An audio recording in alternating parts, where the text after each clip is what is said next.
ሁላችንም ያው ከልመና አላህ ያወጣን። ሀበሻ ላይ ያው ልመና ነው ሰውየው። አንድ ብዙ ጊዜ ነግራቸዋለሁ የሰይድና ኢብራሂም ኢብኑ አድሃምን ታሪክ ነግራቸዋለሁ። ይሄ ሁሌ እንደ ደርስ መጻፍ አለብን ልባችን ላይ። ደረሳቸው ሁሌ እሳቸው ጋር እየቀራ መጨረሻ ብዙ እንትን ከተርቢያ ካረጉት በኋላ ከዛ በኋላ እሳቸው ሂዱጣና ስራ ሲሉት እሱ አልሰራም ይላቸዋል ሁሉ ጊዜ። እና ምን ነው ሲሉት አይ በቃ እኔ እዚህ ቁጭ ብዬ ነው መኖር የምፈልገው ሲላቸው አይደለም ሂድ ብሎ በቃ አባረሩት።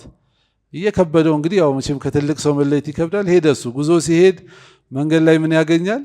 አንዱ አይኑ የጠፋ እባብ ይመለከታል። እውር እባብ ነው። በቃ እንደዚህ አፉን ከፍቶ ቁጭ ብሏል የፈረሰ ቤት ውስጥ እና ገረመውና ምንድነው ይሄ እባብ እንደው ከየት ነው የሚበላው ብሎ ሲያይ የሆነ ወፍ እየመጣች አፉ ላይ ምግብ ትጥልለታለች። ከዛ አሁን ወፏ ትመጣና አፉ ላይ ምግብ ትጥላለች። አሁን ትጥላለች። ገረመው ሱብሃንአላህ። ታዲያ አሁን ይሄ እውር እባብን ነዳፊ ነው አይደለ? ጎጂ ነው። ይህን እውር እባብን የሚያበላ ጌታ እኔ እዛ የዲን ሰው ሆኜ አያበላኝም እንዴ? አልሰራም አለና ተመለሰ ወደ ሼኹ። ከዛ እሳቸው አሰግደው ዞር ሲሉ አገኙት። እንዴ አንተ ልክ ያህል ነበር እንዴ የት ሄድክ አሉት። አይ በቃ እርሶ ልከውኝ ነበር፣ እኔ መንገድ ላይ አንድ እውር እባብ አየሁ። ያ እባብ አፉን ከፍቶ ቁጭ ብሎ ወፍ እያመጣች ታበላዋለች። ስለዚህ እኔ እርሶ አሁን ከእርሱ ጋር ሂድ ብሎ አባሩ፣ እኔ ሂጄ ከምሰራ እባቡን ያበላ ጌታ እኔንም ያበላኛል ብዬ ነው የመጣሁት አለ። ያው አሁንም ተሳስተሃል አሉት። አንተ እባቡን ለመሆን ለምን ነየት? ለምን ወፏን ለመሆን አልነየትክም አሉት።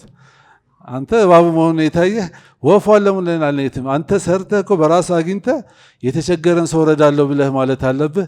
ሂዱ ጣሉት አሁንምና እንዲሰራ አደረጉት ይባላል። ስለዚህ ልመና በእስልምና በጣም የተጠላ ነው፣ ሐራምም ነው። ያው ዑለሞች የፈቀዱት በእስልምና የተፈቀደ ሲቀር ልክ እንደዛው እንደተቀመጠ ደግሞ አላህ የሰጠውም ሰው ደግሞ ሐቁንም የከለከለ ከሆነ እንደዛው አላህ ፊት ስለሚያስጠይቅ እስልምናችን ኢንሻአላህ ሁላችንም ሰርተን ዘካ ውጪ ለመሆን በዛ አይነት ንያ ነው ማዳመጥ ያለብን።